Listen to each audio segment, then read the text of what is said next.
we've been doing this. We haven't done this in a while, haven't we? We haven't done this in a while, haven't we? Nope. We should We have not. We should get on to that. Oh. All right. Official return of the C Show. Hello, Internet. Oh, one more thing. Stream working? Just want to make sure. Yes. Cool.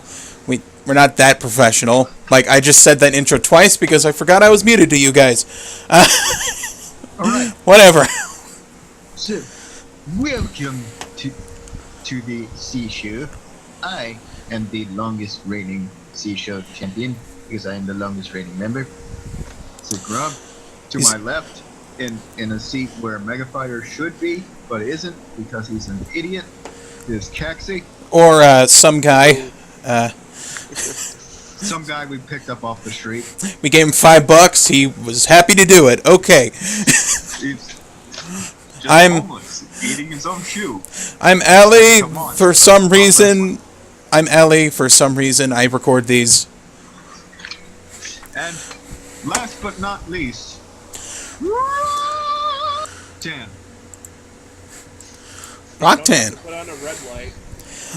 Now, if I recall, I don't know if we recorded that episode or not, but the last time I watched wrestling was back at Royal Rumble in January. I don't know why I stopped. I just got bored. I've been watching pretty much every major pay-per-view and every SmackDown pay-per-view. The last show we did was Backlash. Yes, which I was at. Oh yeah, I forgot you were at that. Yes, But yeah, we did. Did we do this year's Backlash? uh, I'm pretty sure it was this year's. it was last year's Backlash, I think, actually. That was last year. Anyways, welcome to the show that is all about the thing that we don't have: money. And bank accounts. Actually, I think most of you have bank accounts. I don't have one yet. I should get one so I can have a debit card. But I digress. Money in the bank. Sort of what you break. I watched the kickoff show with Mega Fighter. Well, he's not here. But Well, you would be the only one here who watched that. the only two things I'll have to point out is the typical game of who's gonna drink their Mountain Dew. Answer: nobody. And I watched the kickoff show with you guys. I don't remember. I think you catch the tail end. We watched the whole thing. There was a bunch of talking, I was there for the matches. and now I'm going to discuss the tag team match between the Hype Bros and some Puerto Ricans they found on the street. The Collins. The Colons. Zack Ryder came back. Okay, moving on. Yeah. Zack Ryder had a knee injury. I don't know when that happened. I'm not sure when that happened, and I don't even remember hearing about him going down. He blew his knee out, like, I remember a little bit after WrestleMania. Or actually a little bit The before. Gronk took him out. It's nice that finally, after the travesty of a gimmick that was both the travesties of gimmicks that they've given Primo and Epico of the Matadors and the Shining Stars, they finally just said, why don't we just name them their tag team after their famous father? Because that's what they're both like. Aren't they cousins? Yeah. Yes, they are. Primo is Carlos Colon's son.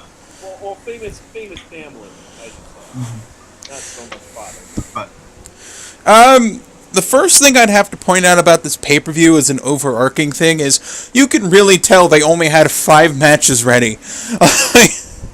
The amount of hype packages was insane.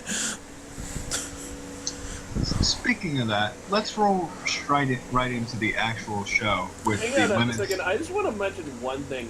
motherfucker. It's Mojo Rawley. I said we're moving on! I don't There is that nothing bad to discuss about Mojo Rawley. I just don't want to say I don't think he's that bad of a wrestler. He just weird goofy shit. He's Annoys me. He's like if you ordered a sandwich and it was just 3 pieces of bread, and you're like, "Where's the sandwich?" And the guy's like, "The bread is the sandwich."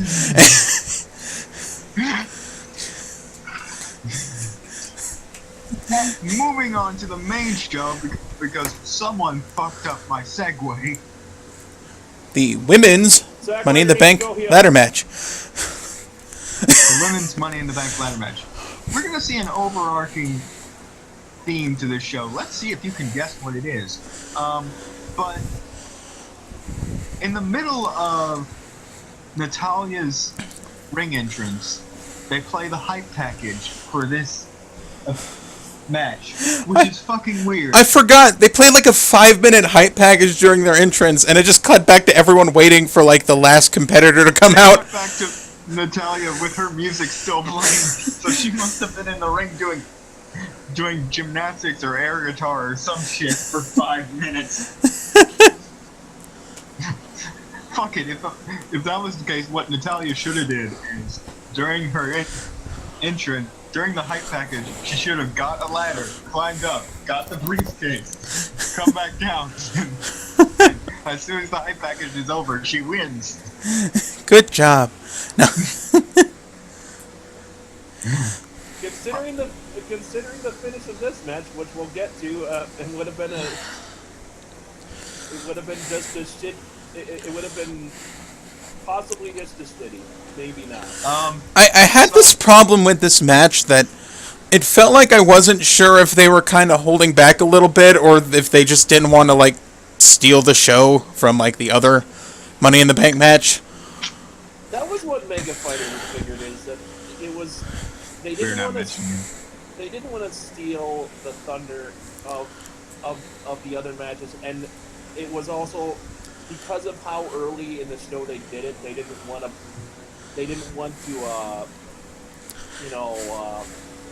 get the crowd too tired to be excited for the matches for the matches later. I have a few theories on that. Like, they could have still done at least one good everybody's in the ring ladder spot. I felt like someone... I wouldn't say, like, oh, these women need to fucking rip their arms off and beat each other with them. I just want, like, one person to land on the ladder. But also, there was some stuff that these wrestlers could have done that the wrestlers in the main event, it wouldn't have made sense for them to do. For instance, back in one of Del Rio's Money in the Bank matches, he did the cross arm breaker in the ladder. I would have loved to see Becky do that. Yeah. Especially since, apparently, according to commentary, her strategy going into this match was to basically rip her opponent's arms off so they couldn't climb the ladder. Yeah, she could have just done it. Did she even work anyone's arm during the match? No, she did not work anyone's arm during the match. Oh, come on. She did not set up for the disarmer. She never did any of that. I want to make the argument though that the whole we don't want to get the crowd we don't want to tire the crowd out for with exciting matches. I think that whole thing is a bullshit argument because NXT has had like standout matches where the crowd is going nuts. Yeah, but they're also an hour shorter. Yeah, they are. TakeOver is like 2 hours. So, here's the thing about this match. I thought they were going for a slow build because they never reached the peak of what I knew these women could do. And then the match kind of ends. Very suddenly. With, We'll get to fuckface in a minute. I personally think is the match could have used at least one dangerous spot, and honestly, I felt like it really. Even if it was like a semi-dangerous spot compared to like the shit Sami Zayn does to Kevin Owens through ladders. Yeah, no one needs to take that bump. I think that the other thing though is for being the first women's Money in the Bank ladder match, I felt like they deserved to be just as close to, maybe not quite on par, but at least don't they deserve to be just as dangerous of the men if they want to? I I think though I think part of the reason I think they don't this match particularly wasn't is because it lacked women who were known for doing crazy shit. I think they were just all inexperienced with sort of like a hardcore match, spot fest style match. I mean, But there's been like less extreme Money in the Bank matches between just like other superstars.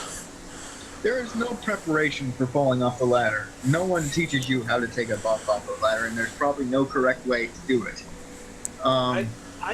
The only two women in the match that I could see doing crazy shit off ladders or doing the crazy ladder spots are Charlotte and Becky. Really. But again, here's the thing. But Becky didn't factor into this match at all. Right? Well, none of the women factored in their big offense except for Charlotte. Charlotte did her signature offense, really. It makes me think, though, that there's this kind of weird interchangeability of all the women in, like, the WWE's women's division, where, like, they're not able to, like, show off their specific wrestling style as much as, like, NXT, where there's, like, high flyer, submission specialist, and whatever Asuka is. Yeah. Like, it just felt like they were just doing some punches and some kicks, and then like a really bad slingshot on the second, where the ladder's on the second rope, but they're not tall enough to hit it, so they miss. Here's what I would have liked to have seen realistically. Like, okay, we can't do all the giant spots. One spot where all the women go up the ladder, that would have been cool. We didn't get that. Oh, like a ladder fight. Yeah. They always do that in, like, every other year in Money in the Bank, or actually I think it was this year too, where they have like 2 or 3 ladders set up and everybody's up at the briefcase and they're all punching each other and trying to grab the briefcase. Or at least like 2 or 3 people on one ladder trying to throw the other one off. We'll get to this when we get to the men's match, but there was a point in the men's match where all of them were up there.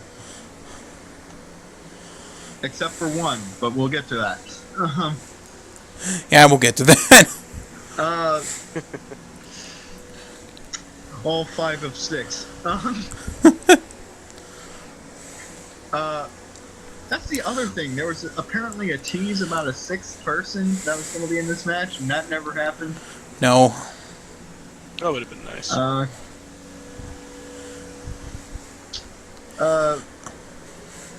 I mean, we had the push over the ladder spot, but that's in every ladder match ever. Especially if there's more than 2 people in it. I think probably the most spectacular match of the biggest spot of the match, I could say, is, and unfortunately it wasn't like that. There was no ladder involved. Was Charlotte doing her like spinning corkscrew senton off the top rope. Moonsault. Yeah, moonsault and taking out a bunch of the competitors all on the floor. Yeah, taking out everybody. Yeah, That's that took out like 2 or 3 people, and that was cool. But then the match ended like a minute after that. That was cool, but the problem I have with that is I've seen her do that move before. No, it lasted longer. It lasted a while after that. A little bit, but so now we get into the actual finish. By the way, apparently James Ellsworth is like a wigger now, or like a white gangster. No, he's wearing Carmelo's. Carmelo's doing that whole. Oh, it's just news to me. Yeah, he's wearing Carmelo's style, and yeah. So trashy. Yeah, trashy, exactly. Ellsworth is a white guy trying to be a black gangster. I would say he's just trying to blend in with Carmella, but okay. So James Ellsworth knocks over a ladder with Becky Lynch up top, going for the briefcase. Carmella's on the ground after Becky, I think she might have hit the Vex floater or something like that. And Ellsworth has the ladder. It's on hard cam. He climbs up the ladder. He pulls down the briefcase and throws it to Carmella. Carmella won a Money in the Bank match on her ass. I felt like that if he was going to interfere, and I think that's fine as a heel move because, heel. The big problem is just he handed it to her, and this is supposed to be symbolic of, like, the first ever women's Money in the Bank event that precedes all the other... Yeah, that. Historic, Byron. It's historic. Yeah, that. Big moment. History. Now, as I said, I would have preferred if he was going to interfere that he's hoisting her up so she can grab the briefcase. But really, for the first ever women's Money in the Bank, historic. Historic. They couldn't shut up and not stop saying that. They really should have just not had any interference. Or at least have it be like a cheap shot or something and just have Carmella win. Here's also the anti-climax of that finish. So everybody sees that finish and goes, no. And like all the refs started arguing. Yeah. We got Charles Robinson and those two other fucks arguing on the outside of the ring. And then James Ellsworth just runs over, grabs the mic, says Carmella wins, and the timekeeper just goes with it. I mean, if you're gonna be a heel, that's gonna be the way you do it. I know, but James Ellsworth announcing it makes it official. Well, see, everything I say is the truth. Right, I agree with that as well. And Shane McMahon or Daniel Bryan aren't gonna do a run-in? Well, Daniel Bryan was reportedly... I know Daniel Bryan wasn't there. Shane should have come down. Shane should have... Shane don't give a fuck. Shane was backstage trying to pick out what shoes he was going to wear out there, and Carmella already went to the back. Which Air Jordans am I going to pick? Right. The second that he was done announcing it, immediately after that, you should have heard, "Here comes the money." Or we could have seen Charles Robinson bitch slap James Ellsworth. That would have been cool too. That would have been actually kind of I think another thing is they technically undone it on the following SmackDown a couple days later, and they're going to have another women's Money in the Bank match sometime on SmackDown. Next week. Yep. So the entire point of that Money in the Bank match was to pop a rating for a SmackDown. Because they were going to do it over anyway. I think that... Historic, Michael! See, I think it would be safe to assume... The important one, apparently, is going to be the second ever women's Money in the Bank match. You know, the one where there's an actual winner. This whole double backing thing and the fact that it wasn't planned that night makes me think that, because they easily could have done it that night. They easily could have been like, Shane comes out and he's like, whoa, hold up. I don't think he actually had time for another... Oh, you're saying... And then reschedule it. No, that wouldn't have worked on the pay. This is the pay-per-view called Money in the Bank. Who has a Money in the Bank on, like... Restart would have been ideal, but... I just think that they didn't think of the backlash. What about the 17 minutes of... This was planned out. They planned to... Because immediately afterwards, they had, like, Daniel Bryan's Twitter going, as GM, I assure you, I will address this immediately on SmackDown. So they were... Please watch SmackDown. Hashtag go watch SmackDown. Yeah. Okay. And then he immediately stripped Carmella of the briefcase on SmackDown. They planned this. I see what you're saying. They're just trying to bolster ratings for SmackDown. Exactly. Okay. Which is both a brilliant and stupid fucking move. Yeah. I don't know. That's I some just Impact Wrestling shit. It's I brilliant. understand. I understand what they want to do with the story, but at the same time, it was the first one. Yeah. Right. It's brilliant from honestly. I could understand. to me, Sorry. it's brilliant from a business perspective because they're trying to get blue eyes to SmackDown, and the ratings have not been good, and the ratings have not been doing well for their TV programs. But from a story perspective, it doesn't. It's not. It makes the whole thing pointless because Here's you just like, oh, we're just oh, it happened, Here- but then we're gonna make it not, and then we're gonna act like, oh no, we're just gonna do it over. here's again. the evil genius of this, and I will argue this side for a minute. The evil genius of this is you get to get people's buy rates for the show and eyeballs on Money in the Bank by marketing the first ever women's Money in the Bank match, which I'm going to be honest with you, going into this pay-per-view was the match I was looking most forward to. Yeah. They get a lot of eyeballs on the pay-per-view for that. Then they do the screwy finish, get eyes on SmackDown, and then get more eyes on SmackDown when they redo the match. It is absolutely evil, but it's genius. I just the thing is, like, I could expect like the 15th official Money in the Bank or some shit to get fucked Right. with, like when Kane won it for Seth Rollins. Kane won it for Seth Rollins, I think. Like, I'd be fine with that. It's just it's the first one. Seth Rollins still pulled down the briefcase. Right. Yeah, he did. It would have been fine if Yeah. Ellsworth would have like helped her up the ladder. Yeah. It would've been a Carmella lot is the less first controversial. ever Money in the Bank winner to not pull down the briefcase herself.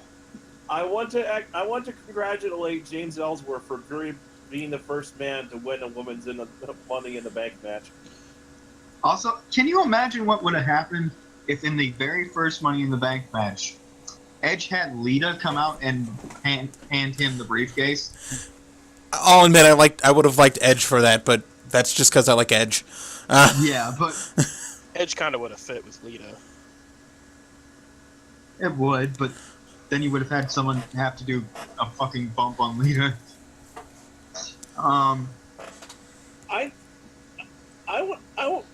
Going with Rob's idea that he thinks Natalia would have been a better choice. Yes, I do think Natalya would have been a better Because choice for a heel.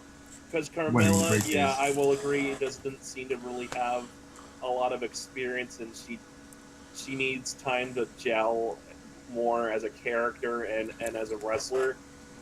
Here's how I just thought of a way we could have done it. Do the same spot where Ellsworth comes up, goes up, grabs the briefcase. Only take my idea where he drops it, but he misjudges, and it hits her on the head and knocks her out. Becky comes in and does something to basically kills him, basically.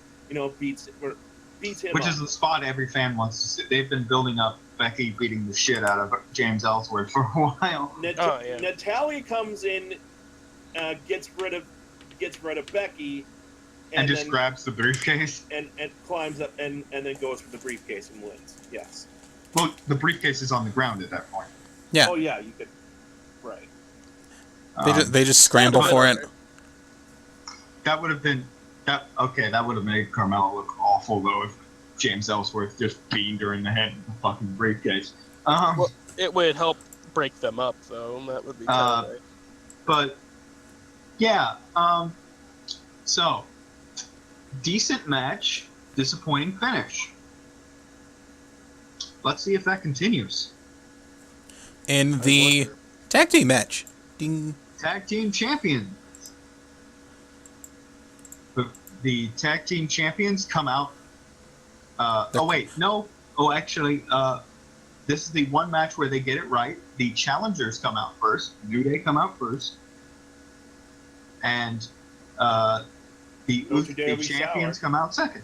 The Ugos come out after. The Uggos, yes. The Ugos. I like the fact that I can somewhat tell the Usos apart now. One had dreads, the other didn't. Yes. I still think their new like tagline on their if this is like an official like catchphrase for them on their shirts is fucking stupid. Day one ish. Ish. Day one is H. What does it mean?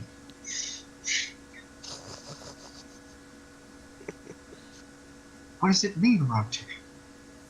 I don't know.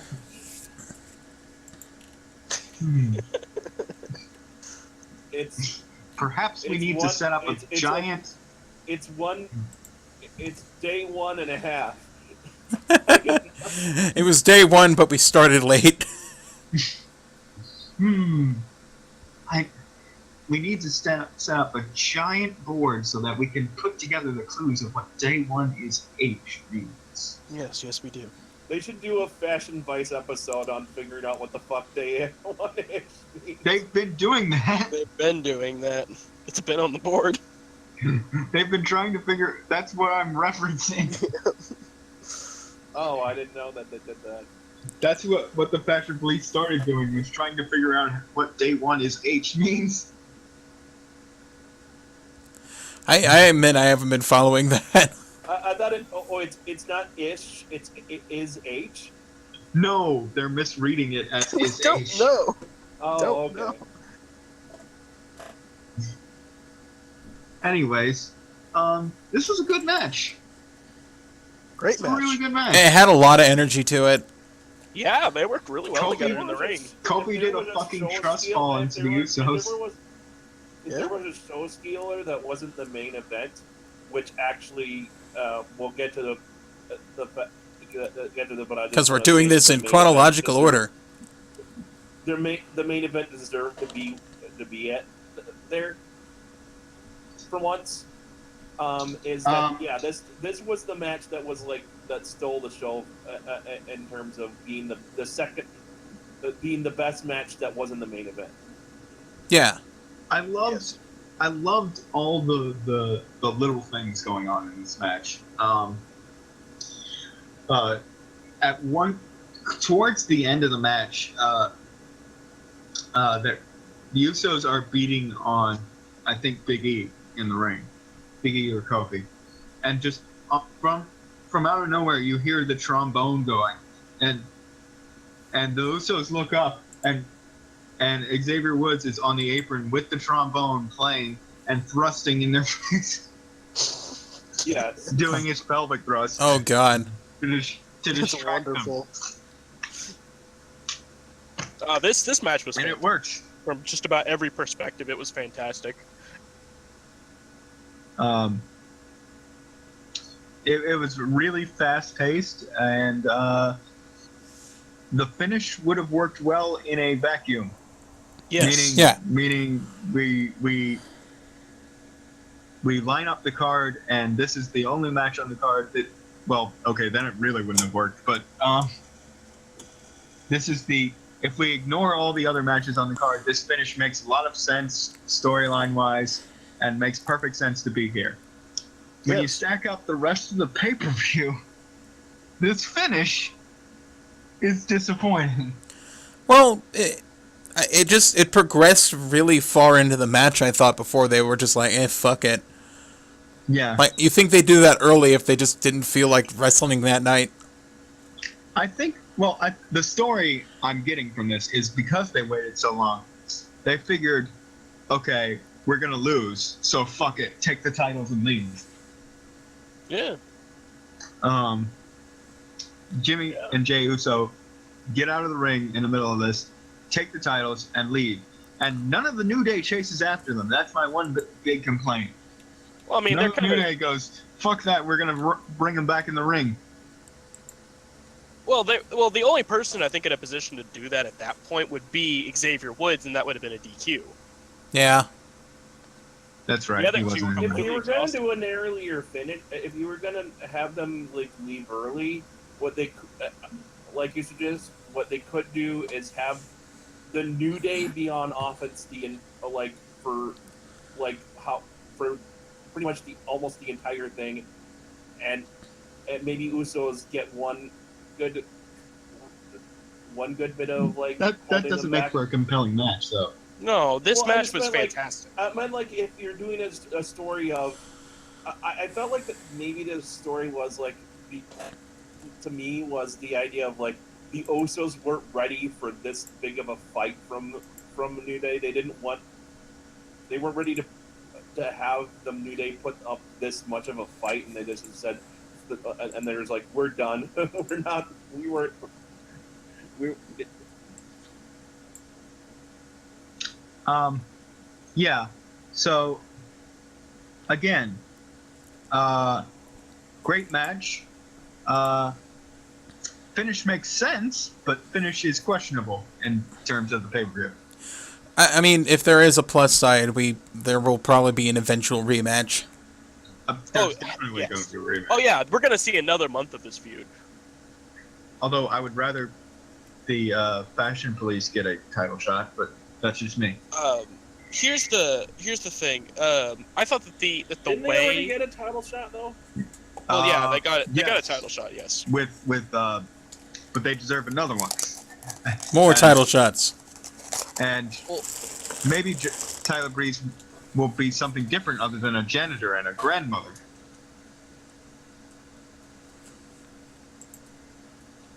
And maybe he'll get more offense out of flashing his private parts at people from under his dress. Ah, the old 1975 maneuver. I got to give a lot of credit though to the way that they broke up the last pin of him just dragging him out of the ring and then immediately pulling him over to grab the belts and leave. That was great.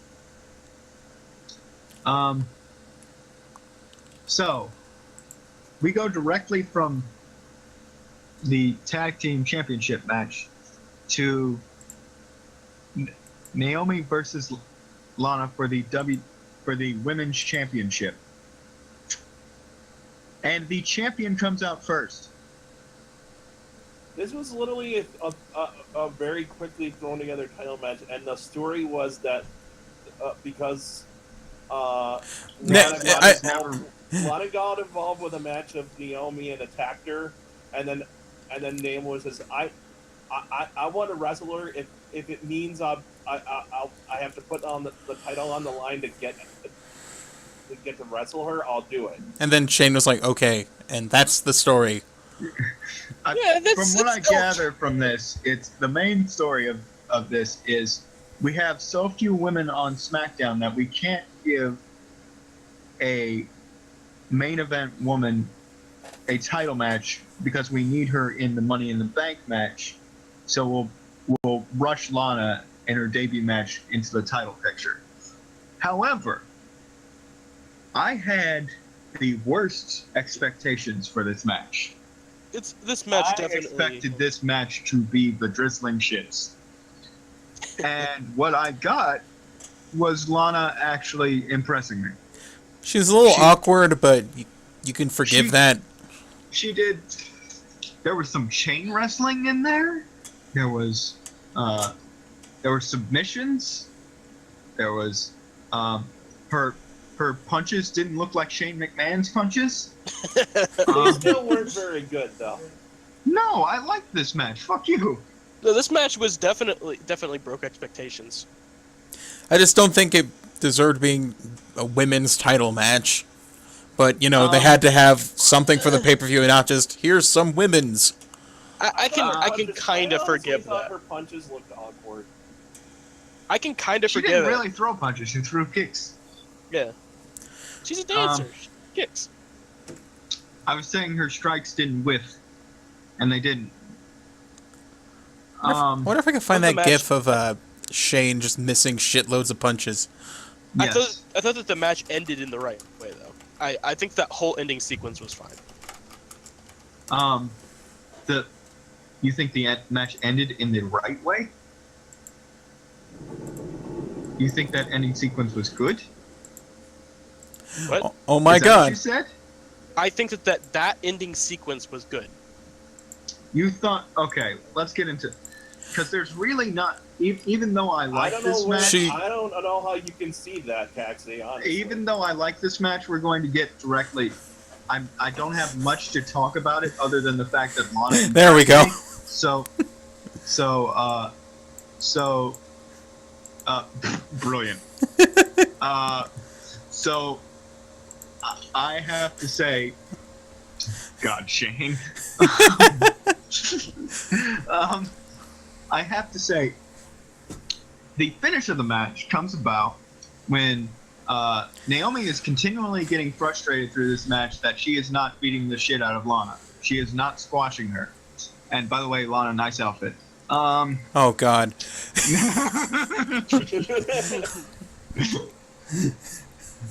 I can see everything.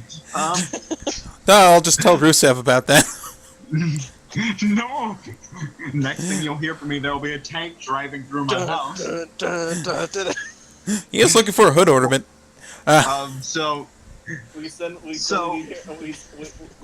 hear Bulgarian chanting coming through my Rusev with ya! Rusev much! it's okay, he's probably got a hockey or a That's soccer his- game to watch. That's his re-debut. It's him just coming out and kicking a fan's ass. That would be amazing if his re-debut was kicking my ass. Why is there a WWE cameraman in my house? Oh god! You've been randomly selected. Oh god! Welcome to You've been Rusev's. randomly selected to receive a channel whooper. Welcome to Rusev's fighting around the world. Oh my god! That would be awesome. Fighting around the world and beating people up. By the way, this is What? apparently the Gold Bond Ultimate Championship, not the Women's Championship. I'm glad someone noticed that I've been doing that to the logos. Hold on, let me go back to the tag team one's missing, but that had 3 gold bond logos on it.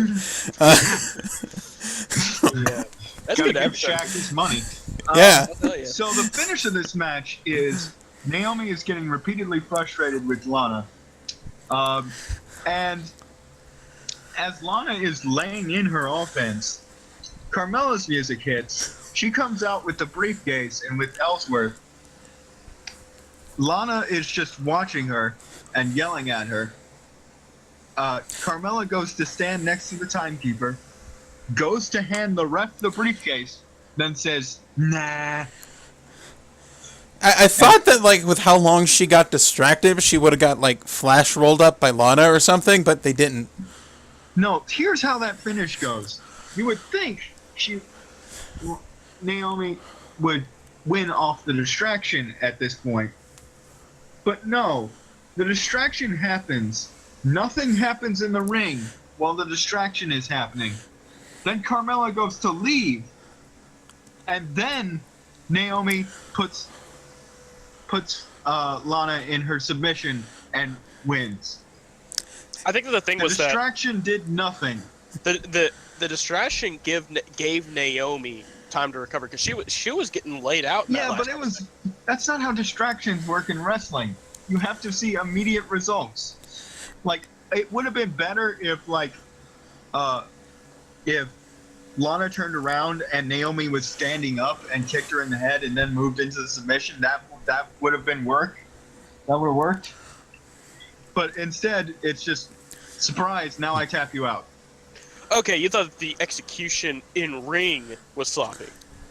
The fact that it didn't happen immediately. Yeah. They went into a move and then the tap out happened. It was not an immediate result of the distraction. I must have missed how much time had really elapsed between That was a distraction. long fucking distraction. That was about okay? a minute, 90 It was. seconds, maybe. That was like 2 minutes of Carmella standing outside the ring. I think the purpose of that was just to get everyone in the audience who may have been, sleeping or whatever, because I'm not sure if WWE had much faith in the match. That's why they sent out Carmella, But also, and they did it to get this huge pop. if I were Carmella, in terms of kayfabe sense, I would wait for the finish of the match to happen, and then I would immediately cash in. I always have a Because- problem. I always have a problem, and when they do this, when they do a finish where someone like has been beaten on, or just generally that hasn't done a whole lot in the match, and then suddenly just wins with their submission, and they didn't even like work on. They didn't even like work on the body part. They didn't even. Well, I mean, The STF problem. yeah, they didn't do anything to like weaken the body part, or at least do some damage to the wrestlers. They'd be more likely to tap. Now, yes, it's realistic in the MMA sense because in an MMA match, once you've completely locked on a submission, you're going to fucking tap. But from when it comes to wrestling, instantly tapping out just doesn't it's kind of lame. We want to see them Suffer. It's not so suffer. It's Suffer for me, Naomi. more No. It's generally Or more Lana. exciting. It's more exciting when you see a person in a submission going and just scream, going oh god, and trying to fight it, and then they tap. I kind of feel like what happens in a submission and like how much they fight just depends on the kind of match it is. Like, Yeah. if Daniel Bryan's gonna fucking break someone's leg, I think it's fine. They tap out immediately. But if it's like a dramatic match, then getting submitted right away is kind of lame. Yeah. So, retaining her championship, Naomi, via no distraction, really. Kind of distraction. Her submission, by the way, has like 3 different names, and I'm not sure which one she's using. Yeah, that's why I'm guessing it's Feel the Glow. That's really the name of her submission? Yes, it's either That's that or A Bad Place or Slayo Mission. A bad place. That is an awful name. All That's of actually them. a really funny name. She's got her locked in the bad place. That's the no-no. The no-no area has been locked in. She's in a bad place now. The bad touch. Oh god. No.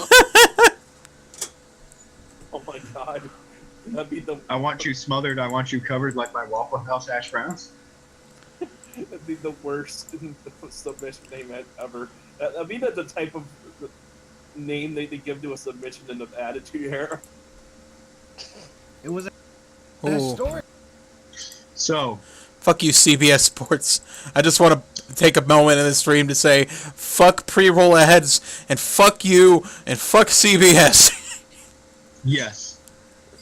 So, we roll straight from the Women's Championship match into probably my favorite non-match segment of the night. If So- I had my volume louder, I might have been actually able to enjoy it more. First of all, I'm a huge fan of Miami Vice. So when the Miami Vice music started playing, I popped immediately.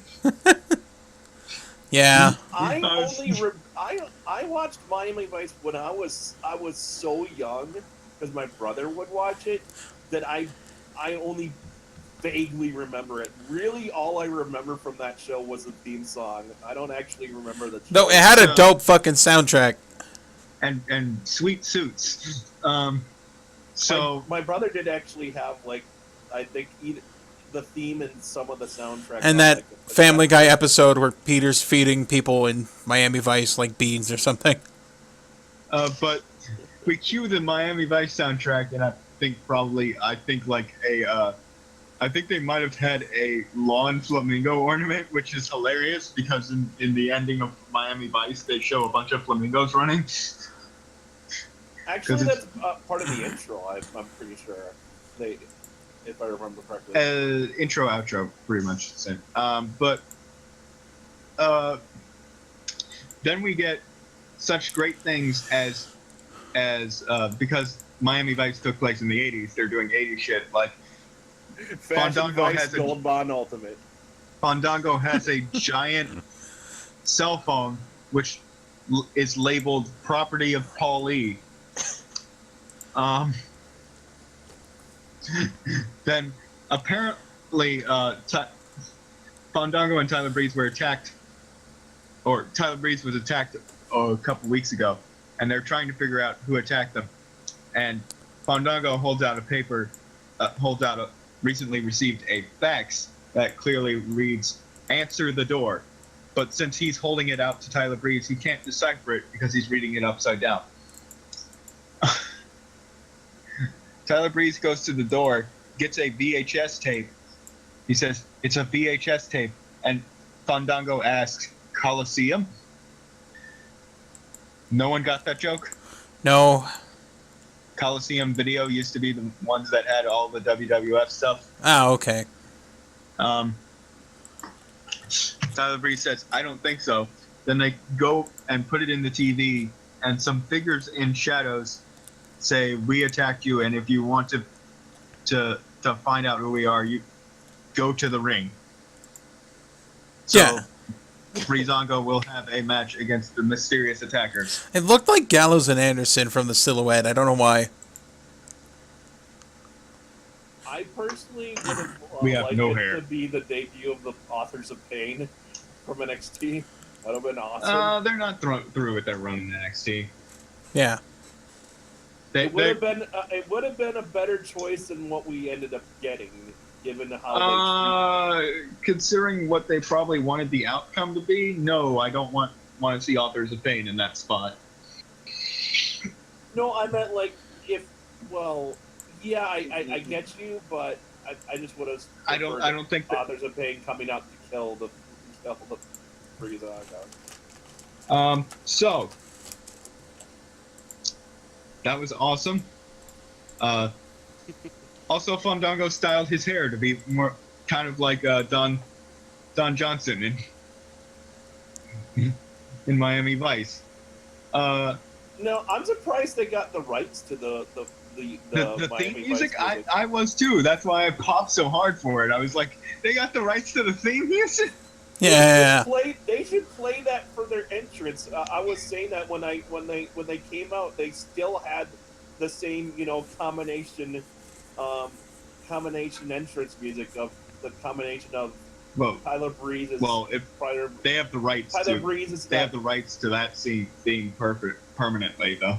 I mean, it's like it's Tyler Breeze that it starts out as Tyler Breeze and then goes into Fandango's music.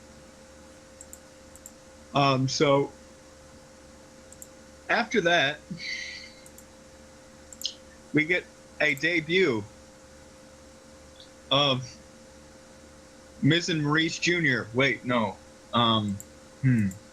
No, that's not This it. was they didn't say anything about this. This was like a complete surprise. Maria Kanellis returns to the company with Mike Bennett, who's now Mike Kanellis, which I approve. I approve of that gimmick name. Did we have to take Mike Bennett? Could we just not have Maria? That's a good question. Did they I'll have admit, to be a package deal? I don't know anything about either of them, though. Maria Kanellis has had the best ass in New Japan. I'm serious. Maria was Maria used to be in the WWE from like 2004 to 2010 during the Dark Ages. But and then she went to Ring of Honor and TNA. Maria is a great heel promo. I haven't seen her wrestle that much lately, but she's like the Miz, when she's got that whole it doesn't like the Miz early on in his career where it's like it doesn't matter whether or not he can put on the best spectacle match, he has all the psychology and ring, he has all the heel mannerisms to get himself over. And I have to point Maria something kind of out. has that. I have to point something out. Maria really loves Gold Bond.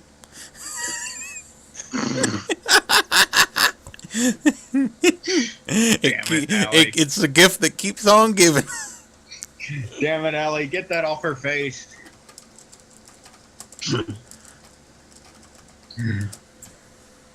Anyways,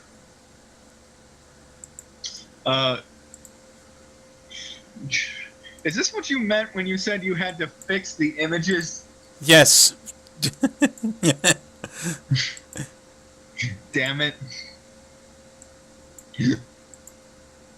So,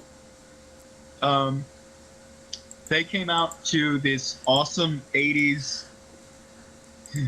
Also, I very quietly played the theme when you first introduced the segment. Really? Yes. The awesome 80s soft rock theme. The greatest. Reminds me of Chris Jericho's WCW theme. Yes. All the times of my life. So Maria has said that the First Lady is back in WWE to educate everyone on SmackDown Live about the power of love. And she set up the problem. Gold Bond. One problem was she kind of said it really slowly, and unfortunately, this gave the audience to do the fucking do the annoying what channel over it.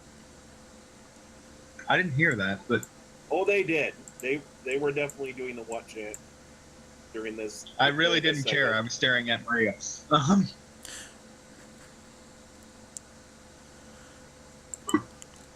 So, immediately following that segment, we get Jinder Mahal versus Randy Orton, the WWE Championship match. Who I fell asleep to after what fell asleep to. I literally fell asleep to Randy Orton.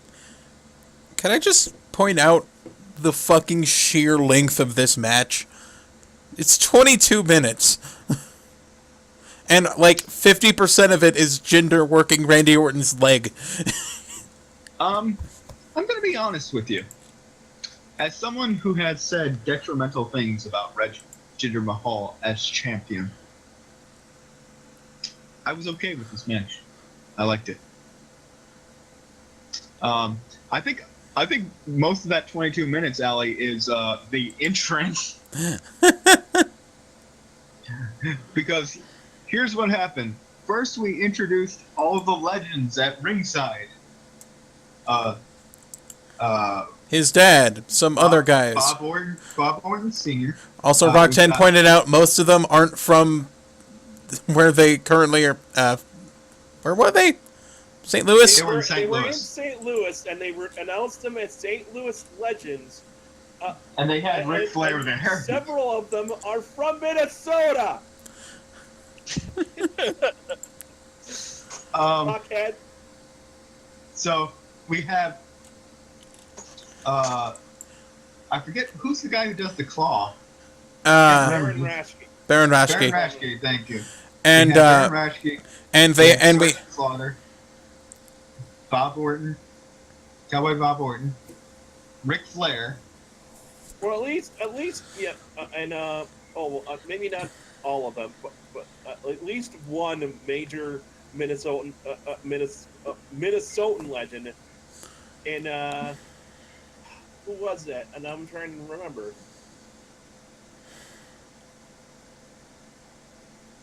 Anyways, bunch of old dudes sitting at ringside as Jinder comes out first. with his Cell Juniors, the Singh brothers. Cell Jr. Oh yeah, it was Greg Gagne, wasn't it?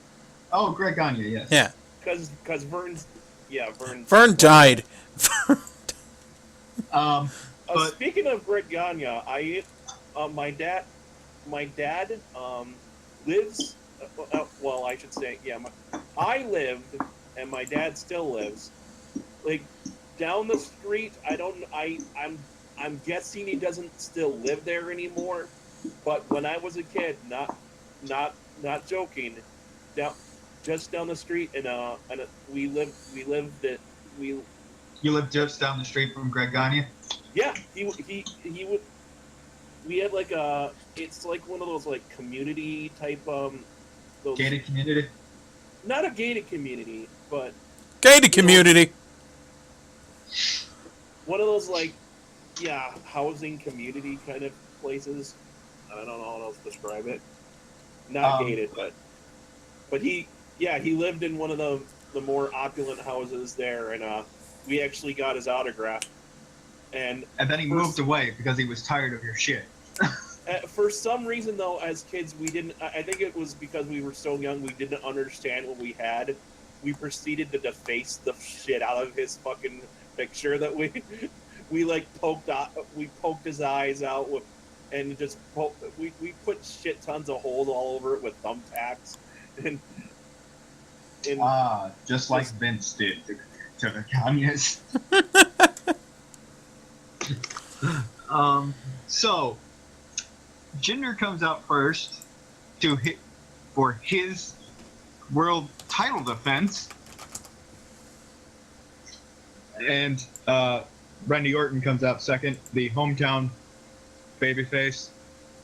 Which, by the way, we haven't mentioned it so far, but the crowd was really good for this whole show.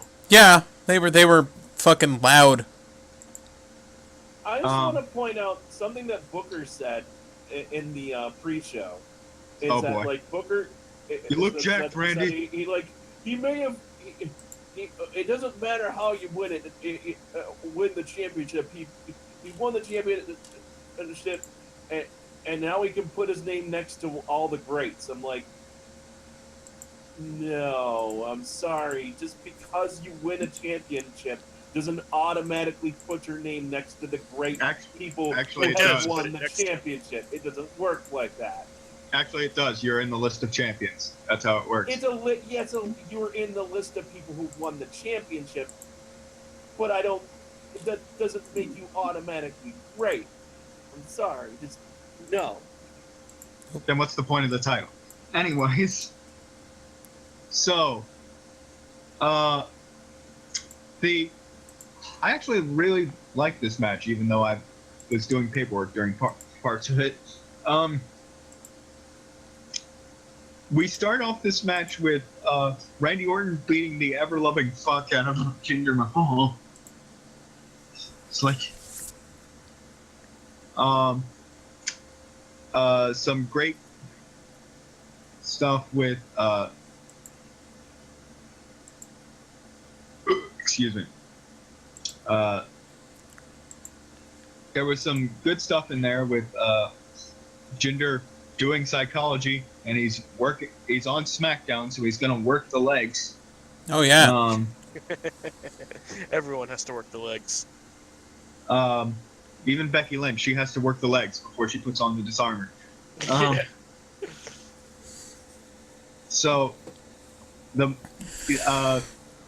match was pretty long, but I liked some If good. everyone at SmackDown is constantly working the leg, they should.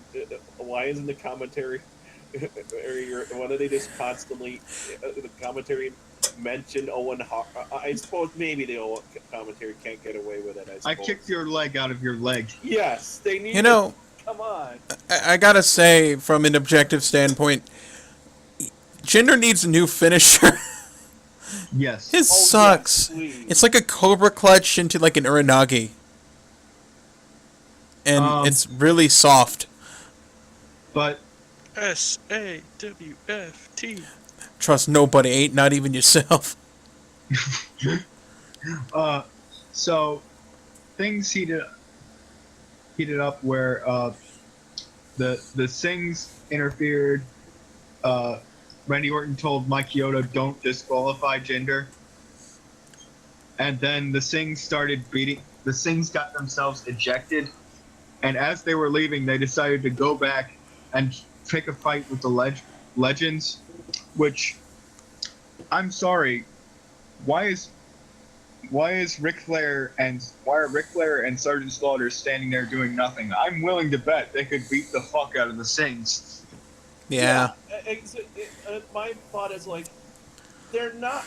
I suppose maybe the argument is like, well, they're in the crowd, so they're part of the audience. So if they get But the Sings aren't in the match. if they get involved, that like they could get kicked out or The Sings aren't in the match. Yeah, but yeah, my argument is like, yeah, the Stings aren't part of the match, and the Stings attacked them. Don't they have a right to defend themselves? I mean, Ric Flair, come on. The least you could do is punch yourself in the face and make yourself bleed and scare them. I'm gonna bleed on you. That's not how you sell, brother. Here, get my razor. We're gonna bleed. You do that again. You do that again. I'm gonna bleed on you. HIV. I'm gonna make a woman out of you. That was what I was referencing. Yes. I know, but it's even funnier if he says it's a Sing brother. So, good God. I like your idea though, Rob. That he just like goes over the barricade and just fucking puts one of them in the figure forward. Just have it start chopping the shit out of him. Come on. Yeah, just have Baron Ratchkey hold on to him while he chops the shit out of him. And have Sergeant Slaughter put the other one in the Cobra Clutch. Done. Done. And if the Legends had just done that, Randy Orton would not have lost this match. It's all their fault. Yeah, fuck Legends. Randy Orton should have killed them. He is the legend killer. That was the point of that joke. Yes. So, Randy Orton goes out to beat the fuck out of the Sings. Like, RKO through a table beat the fuck out of them.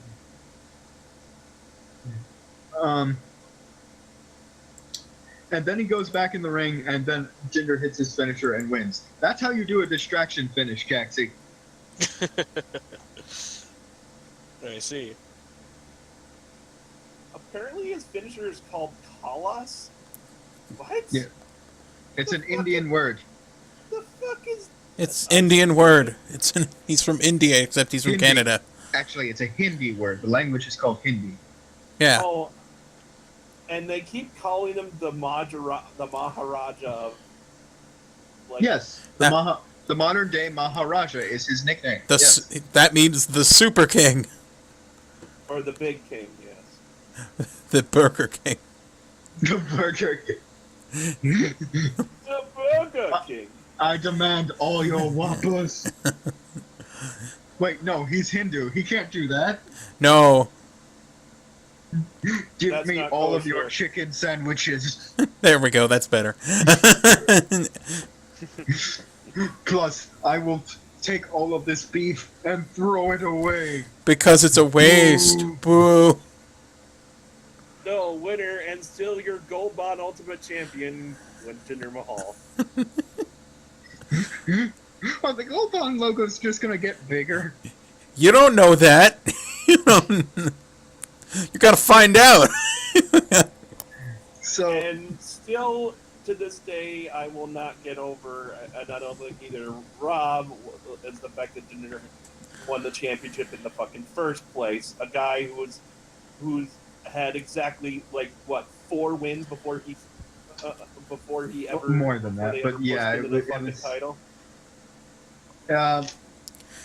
I'm getting over it. I just love the because fact we're that here, in we're queer, get over it. in the fact that in 3MB, Drew McIntyre and Heath Slater both didn't get the championship before Jinder Mahal did. You don't know. Heath Slater could still beat up Brock Lesnar. He just shows Also, up.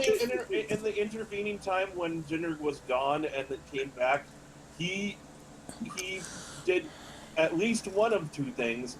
He got on the roids and hit the gym hard. We can't definitively say he's. On I the cannot roids, confirm but that or is a- deny that, but that is a lot. He of does look- acne and his nipples are protruding. yeah. Also, he's very veiny. So, He had a big fucking pimple on his shoulder. I remember that. You should do a comparison picture between Jinder Mahal And of Heath the Slater. past and dinner of now. And the impressive Pelvis Wesley. Yeah. Yeah. But look out! I'm predicting next year, other 3MB members will get titles. Drew McIntyre will be NXT champion, and Heath Slater will beat Brock Lesnar for the WWE for the Universal Championship. Yes. And the reason that he won the match will be, you don't make him mad. He's also because Brock Lesnar said he doesn't give a fuck about Heath Slater's kids.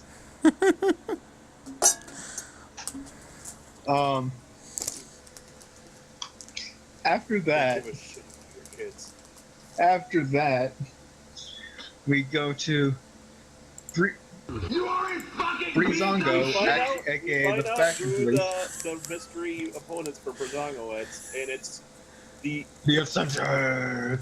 Ah. ultimate jobbers Nikki. the ultimate jobbers of the WWE, the guys who never win anything. It's hard to believe these guys were undefeated. Former longest reigning NXT Tag Champions, the Ascension. I didn't have a picture ready for this. No one did. So there's some guy shrugging. Looks vaguely like George Carlin. I don't know. That's not George Carlin. I said vaguely. Listen to the words I speak when I speak But them. seriously, I just want to point that out. Is the Ascension? Given all the shit that the Ascension have gone through, they were once the longest reigning NXT Tag Team Champions. And they were undefeated for a very long time. For at least 200 days. The word is, and I'm 100% buy this, is that Okay, Meltzer. currently Triple H has started to become really not happy, like legitimately pissed off about how his NXT guys are treated on the main roster, and this is one I can of the believe that, earlier considering examples Bayley of is- that phenomenon. For some reason, Vince hates money enough that he won't market the biggest women's babyface he's got into what she should be, and is buried Bailey on a regular basis. So I can believe that. Anyways, getting away from Triple H's daycare, we should. Hey, we're done when I say we're done. No. Uh, I'm not Uh, finished Come with you. to think of it, that has to be what Vince sees of NXT at this point. It's just he sees it as like all these young idiot kids that don't know what they're doing. So he's not gonna Even give though ever Bobby give them a Roode is chance like when they come over. the current NXT champion is like 40 years old. You young whippersnappers that are wet behind the ears, and you don't know a damn thing about the business. Fuck you.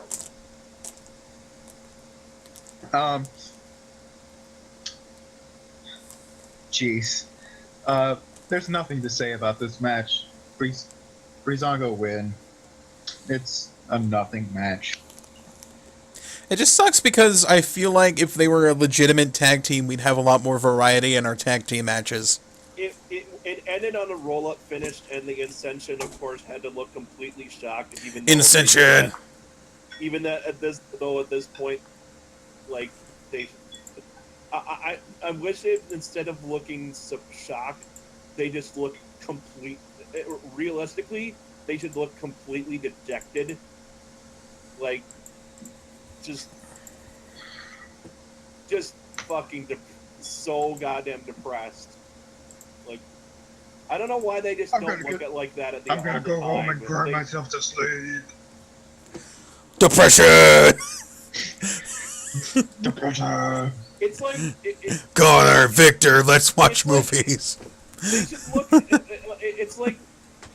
It's like what Nash- Jack Swagger looked like that one time when he just you saw that he had completely given up. National treasure. He looked like Dear God, on a he ice cream. legitimately looked like a broken man. No, that would be Matt Hardy. Not that kind of broken. Wonderful. Delightful. So the Ascension gets You must prepare. deleted. Rocktan, you must prepare green beans. They are a delicacy. Fix them now. No mustard. So after the Ascension get deleted, we get to our main event and again I have to say, this for the first time in a while, a match that was the main event actually felt like it belonged in the main event. Yeah. Our Money in the Bank ladder match featuring Baron Corbin, AJ Styles, Shinsuke Nakamura, Kevin Owens, Dolph Ziggler, and Sami Zayn. All guys, another thing about it is that all of these guys felt like they deserved to be in this match. Yes, Yeah. it was a really good match, and they're all very good wrestlers. Yes. It was there wasn't like a guy that was like literally seemed like they were thrown in there to take the fall, Like, this is the new SmackDown 6, apparently. or like some older vet, some like person that they're clearly like someone who doesn't need another shot to be in a main event shot, or you could see them potentially winning, like say Cena or Orton, someone that doesn't need the fucking case to be given a title shot, or doesn't need a fucking title shot again, So, what I have to say about this is, surprising. When Ali says new SmackDown 6, a year or two ago, if you had told me Baron Corbin could be on the level of Dolph Ziggler, Sami Zayn, Kevin Owens, Shinsuke Nakamura, and AJ Styles, I would have said, no. Shove that up his frowning face stomach. Yeah, and I would agree with you. Oh, I just want to finish my thought and say that, like, yeah, the Money in the Bank match should be, as you said, Rob, should be for someone that is on the edge, ready to get pushed to the main event. It's as if they want them to be in the title picture, but, they want to get them ready first. That's what it's supposed to be there for. That's when it's been the most effective. That's the problem. The problem is they've been giving it to guys who aren't ready yet, And or to guys that didn't. Yeah, like I said, didn't Or they need. put them on a massive losing streak after winning the briefcase. And like, with my cynicism pushed as far into the back of my mind as possible, of all the people who needed to become a main eventer and like get into the title picture and give the Money in the Bank briefcase to, it would have been Baron Corbin, because he needs it the most. Like, Dolph already won it. AJ Styles is AJ Styles. Kevin Owens is United States champion. Sami Zayn's just Sami Zayn. I think the times when they give the Money in the Bank briefcase to someone like someone who doesn't need the push and is already like a multi-time champion like Cena or Orton, they literally do it for story purposes, just so they can And like, you could cut no to, other reason. and you could cut to backstage and have Shinsuke eating a blueberry muffin, and the crowd would still go fucking haywire. Actually, I could see that segment. The funny thing is, I was like, no, not really. Wait a minute. Yeah, actually, yeah, that would work. Ooh, muffin. Doesn't even take out his mouth guard. Oh God, no! Ew.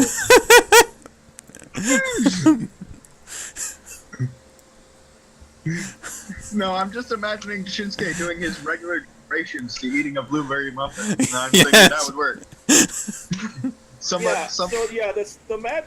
As the entrances are going, Nakamura gets his entrance, and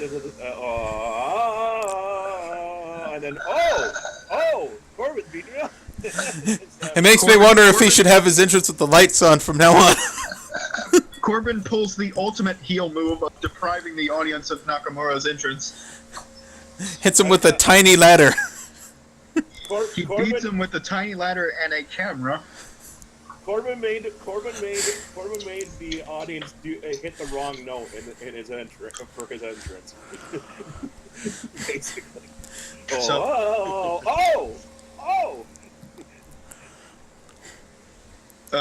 So, yeah, Corbin comes out looking like a monster, just beating the shit out of Nakamura. Leaves him. They decide to start the match with 5 people as they cut to the camera showing like Nakamura getting walked out by EMTs. Let me give you my immediate thoughts upon watching this like semi-live with no spoilers. I watched that bit where Corbin beats the shit out of him, and I saw that Nakamura did not take a ladder bump, being the key thing. He did not take a ladder bump, and I see him being taken out, and I'm going, Nakamura's gonna come back in the match. Nakamura's gonna fucking win at the end. Because that was my like logical storytelling of, holy shit, Nakamura's gonna get the biggest babyface pop when he comes back and beats the shit out of Corbin. And I was kind of right, but we'll get to that. Because there's a lot to get to in this match. Yeah. There's so many great moments. This was one of the best Money in the Banks where they were doing like legit crazy stuff, not as over the top as like some of the older Money in the Banks, but this is where they definitely pulled out some awesome spots worthy of being up there. So here's how this match, if I were to summarize what each of these guys were in this match, I'd say Baron Corbin is the monster. He Yeah. just fucking destroys people. Two faces would be busy fighting, and then Baron Corbin will just walk up behind them and just throw them into shit. Dolph Ziggler was the crafty veteran who would just wait for his moment, then hit somebody and laugh at them.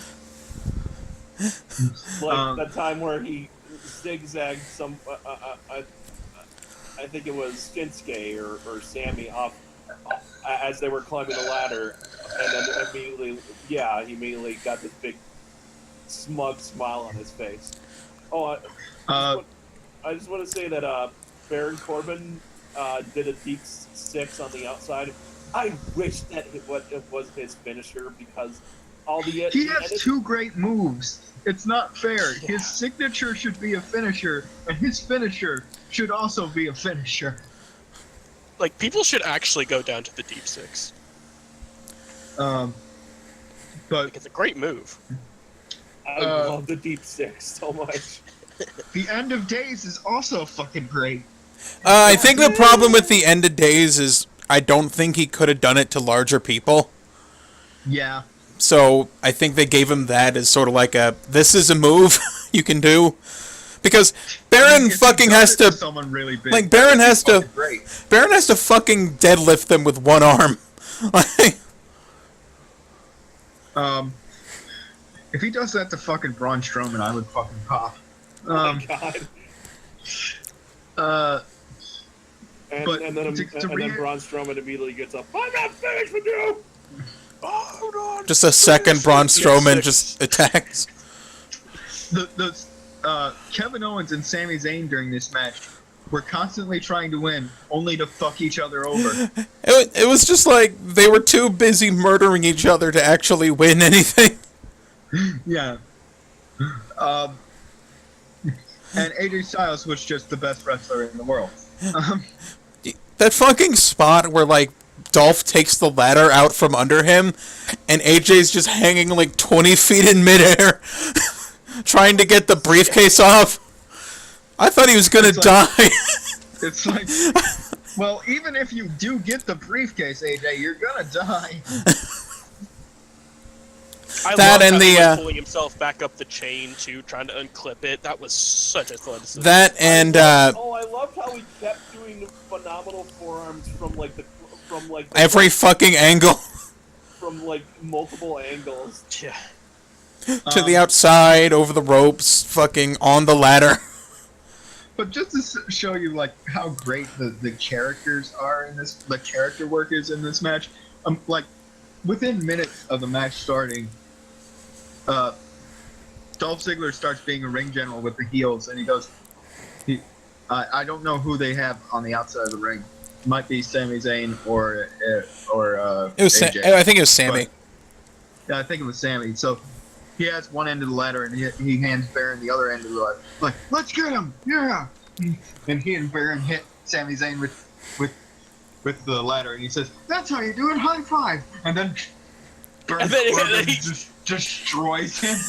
Baron just, like, just That was turns- the best. Turns and just knocks him the fuck down.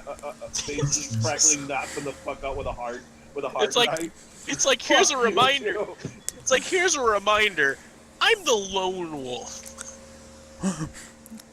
I don't give a shit about you. I don't care if you're a heel too. They're just like, Dolph Ziggler, good job, let's go. It's like, you're not gonna fuck me over. Fuck you. Fuck you. Fuck everybody here. Speaking of him destroying Shinsuke Nakamura, it's his continuation of the fact that he hates the indie guys. New Japan, it's not a. Damn it. It is when you're Baron Corbin. Go back to All Japan.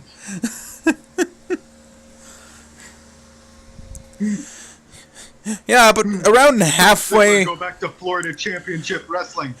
I was in OVW. Whatever. It might as well be Southpaw for all I care. I also one of the Sami Zayn fucking destroyed two people. He did Kevin Owens did yet again, because there's like clips of him, like numerous clips of this happening whenever Sami Zayn and Kevin Owens are in a match. Sami Zayn will always fucking just fucking, you know, do some super ow spot throwing Kevin Owens onto a ladder. Wasn't Or it something. like he threw him on a ladder and then he did like an exploder onto the apron? He did a sunset flip off the ladder onto. Sunset flip power bomb on Ziggler to yeah, that was awesome. I still wish Sammy had a better push than he does, though. When Owens Yeah. took that spot where he threw him onto the ladder bent in such a way that like it looked like, oh my god, that had. Like, Yeah, he bent it crooked. He bent it enough so that he crooked landed you on the couldn't ladder, stand it up. But because of how crooked it went, that There's also another spot I liked where AJ was on the AJ was on like the folding joint of the ladder, while two other people were on it. Yeah, he was standing on the folding part. Yeah. And I thought, Oh, yeah, man, that the was- fucking ladders I buy at Lowe's don't hold like 300 pounds. What the fuck ladder's this? Yeah. I love. This is the thing I'm talking about with everybody on a ladder. Should have It's bought like Black and Decker. where everybody climbs, where everybody tries to get to the top whatever way they can and beats the fuck out of each other while trying to grab the briefcase. I'm sad no one noticed the photo.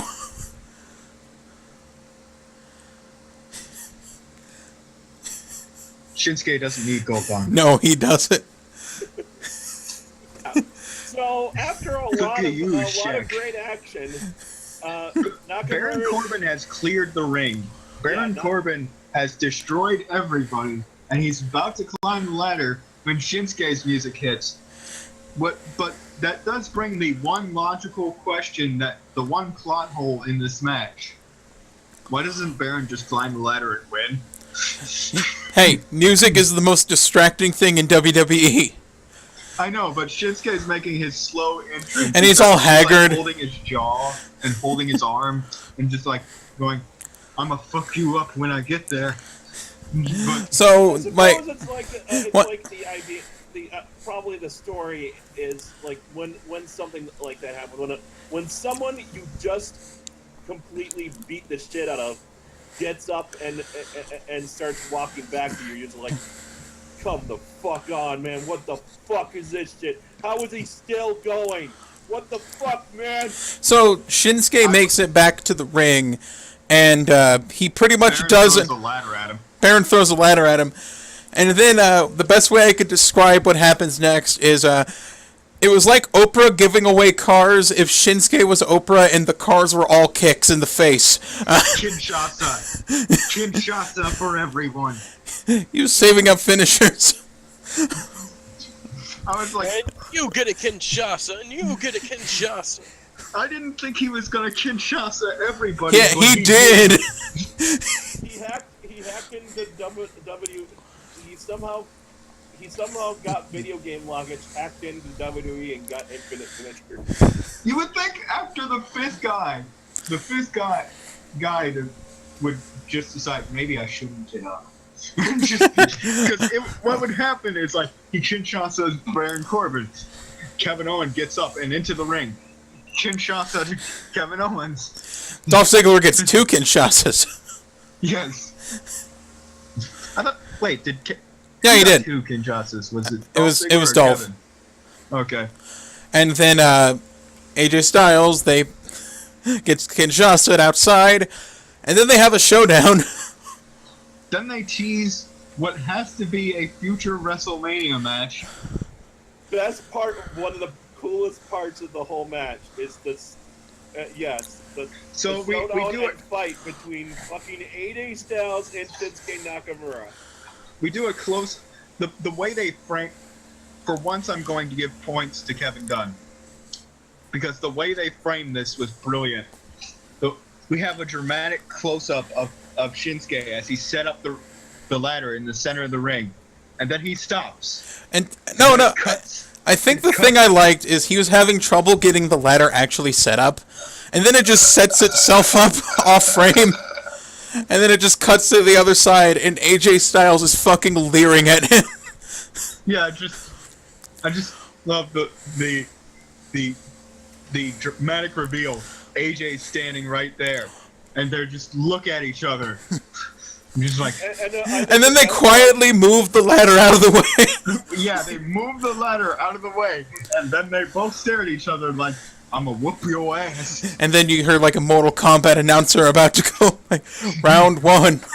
I love Let's the get fact ready that to the commentary rumble! mentioned the fact that they couldn't just get up on the ladder because they have to. Someone has to go down, and someone has to make sure the other one is down first before they can if they can really set up a ladder and go for the briefcase. I love that this just like, it's just like mini Wrestle Kingdom moment. Just like, oh shit. And the way they do this is absolutely brilliant, where they have a mini match between AJ and Nakamura, and then we have some guys start to come in like Kevin Owens, and then disposing him, and then at the very end, Baron Corbin steals it away from everyone. Like, fuck these guys. He like throws both of them off the ladder and then just climbs Yeah. it. The thing I fucking hate about Money in the Bank ladder matches is something I noticed a couple years ago, and it always happens. They use like every camera angle under the sun. They even use like that cool like top-down camera angle that they should use more of. But there's always like a really close-up dolly shot of them taking the fucking briefcase off. And you know that's where somebody wins because that's the camera angle they use. It's like they cut off at the waist camera angle that shows them like putting the taking it off. I don't know, that always bothers Yeah. me. It's like, okay, that guy wins.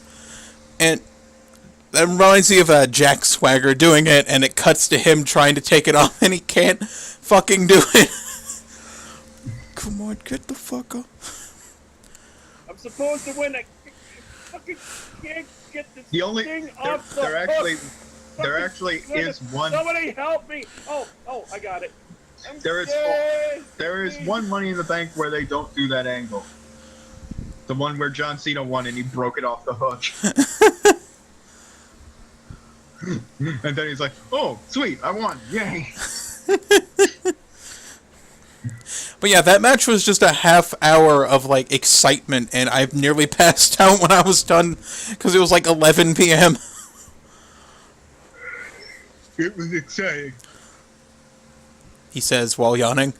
Yes. Yes. Irony. I am the.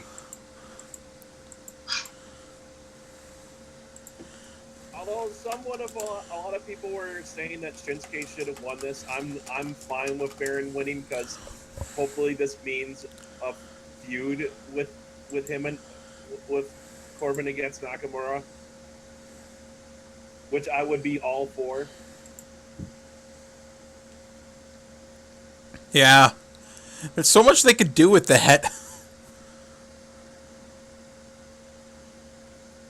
So, what do you guys think of like the pay-per-view in whole? I think it can be summed up with the exception of the main event being good match, fucking weird finish. Yeah, I gotta give him that. Good match. What the fuck happens with the finish? I would say overall it kind of Money the Banks is now one. It used to not be so much.